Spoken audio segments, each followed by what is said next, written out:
안녕하세요, 조이입니다. 오늘은 캐나다 이민 7년 동안 제가 경험한 재미난 문화 충격 이야기를 살짝 꺼내보려고 합니다. 한국에서 경험하기 어려운 캐나다 문화를 몸소 겪는다는 것은 저에게 굉장히 흥미로운 캐나다살이의 장점입니다. 사는 연차가 조금씩 늘어날수록 조금씩 그 문화가 익숙해져서 더 이상 충격이 아니라 자연스러운 것이 되기도 하는데요.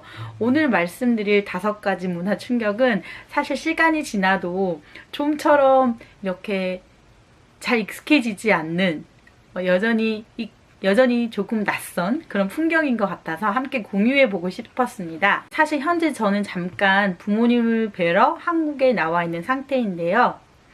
한국에 올 때마다 느끼는 건 갈수록 분리수거가 더 까다로워지고 있더라고요. 비닐, 캔, 플라스틱, 종이, 음식물 등등 일일이 구분하고 혹시 이물질이 묻어있는 경우에는 세척까지 하고 건조시켜서 버리는 저희 한국의 가족들을 보면서 와, 정말 분리수거 작업에 대한 그 경이로움까지 느끼게 되었는데요. 아무튼 캐나다는 주 혹은 도시에 따라서 조금씩 다를 수 있겠지만 지금 제가 살고 있는 알버타주, 또 제가 살아본 에드먼튼이라던가 현재 살고 있는 레드이어를 기준으로 말씀드리면 분리수거 개념이 딱히 없습니다. 지난번 병 팔아서 세차하기 영상에 말씀드린 것처럼 병, 캔, 플라스틱류를 제외하고는 사실 모두 합쳐서 버리고 있는데요. 이민 7년차가 되는 지금까지도 사실 이거는 버릴 때마다 정말 이렇게 해도 되나? 하면서 살짝쿵 죄책감이 느껴지기도 하는 부분이기도 합니다. 쓰레기 봉투에 먹던 음식 찌꺼기며 국물이며 비닐, 종이 또 간혹 분리수거가 되지 않는 병이나 플라스틱류도 있거든요. 그런 것까지 다 합쳐서 버리기 때문에 이렇게 해도 되나 싶습니다. 사실. 두 번째로 제가 받은 이색적인 캐나다 문화 충격은 제가 출산했을 때 병원에서 겪었던 일화입니다. 출산 후에 온몸이 만신창이가 된 저를 보면서 간호사님이 오셔서 아주 친절하게 목마르지 물 줄까? 하시더라고요. Yes please 라고 저는 했죠. 그런데 가져온 물을 보니 뜨악! 얼음을 동동 띄운 아주 차가운 얼음물을 가져다 주시더라고요.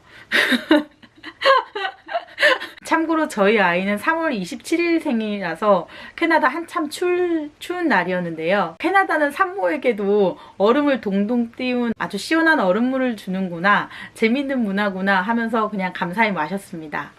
또 얼음물을 다 먹고 나니까 너 땀 많이 흘려서 찝찝하지? 너 샤워하고 올래? 라고 하더라고요. 그래서 샤워? 또 캐나다는 애를 방금 낳은 산모에게도 목욕을 권하는구나 해서 문화체험이라 생각하고 샤워를 또 열심히 했습니다. 시원하고 좋더라고요. 그 후로도 비스켓 등 이렇게 배고플 때마다 스낵을 조금씩 챙겨 오시는데 그때마다 꼭 잊지 않고 얼음물을 꼭 가져다 주셔서 참 감사하게 생각했습니다. 지금 생각해도 너무 재미있네요. 또 출산하고 별 문제가 있지 않으면 아이와 함께 바로 다음날 퇴원을 시키는데요. 퇴원할 때도 꼭 잊지 말고 챙겨야 하는 게 있었으니 그것은 바로 카시트! 카시트가 없으면 퇴원을 시켜주지 않습니다.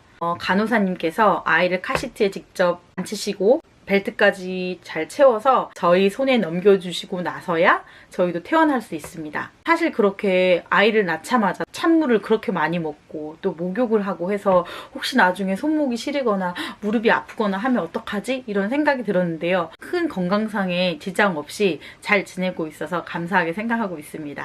또 세 번째 제가 느꼈던 재미있는 캐나다 문화 충격은 바로 exchange and refund, 교환과 환불이 비교적 쉽게 되는데요. 가게마다 교환 및 환불 가능한 기간이라던가 또 팔러시가 다 다르겠지만 특히 코스코에 가면 교환 및 환불 코너에 정말 줄지어서 물건을 가져온 사람들을 많이 볼 수 있습니다. 가져온 물건은 대부분 가전제품, 과일, 채소류도 있었고 또 속옷도 있었습니다. 하지만 그 중에서도 가장 제가 많이 놀랬던 것은 바베큐 그릴.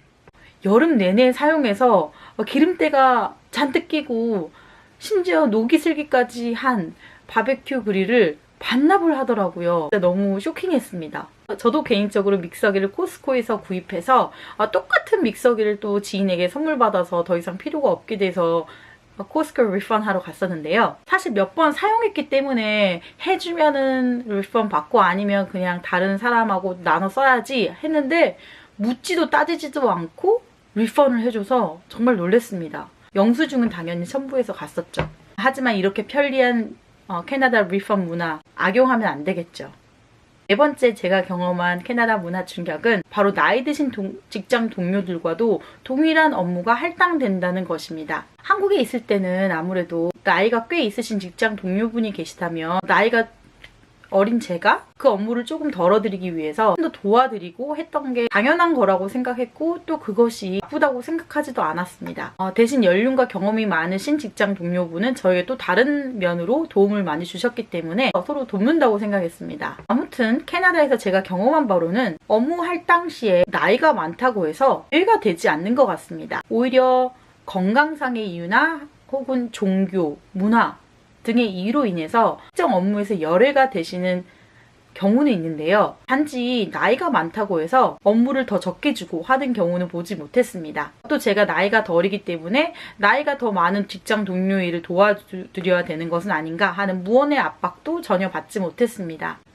실제로 캐나다에서 근무하는 동안 저의 동료 선생님은 60대셨고 저는 한참 그보다 나이가 어리기 때문에 선생님이 손목 혹은 무릎 관절이 좋지 않으시다는 것을 제가 눈치껏 보아서 알고 있었기 때문에 선생님께서 무거운 쓰레기를 버리셔야 하는 일이 생긴다던가 아니면 사다리를 타고 올라가서 물건을 꺼내야 되는 일이 생긴다던가 할 때 그냥 아무 말 없이 가서 먼저 도와드리곤 했습니다. 그래서 그 동료 선생님께서는 저를 한국에서 온 매우 스윗한 아주 친절한 그런 직장 동료이자 친구라고 my friend라고 굉장히 좋아해 주셨는데요.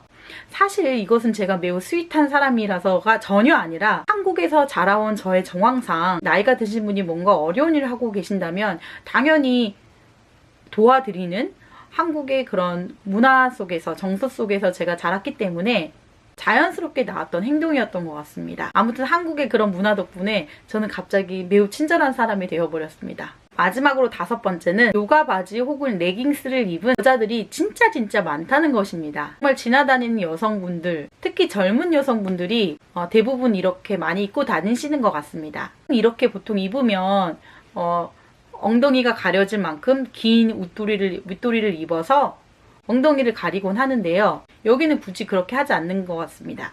그리고 매우 큰 사이즈도 나오기 때문에 하체가 매우 튼실하신 분들도 요가 팬츠나 레깅스를 즐겨 입으시는데요. 매우 편하다고 합니다. 근데 이민 7년 차인 저는 아직까지는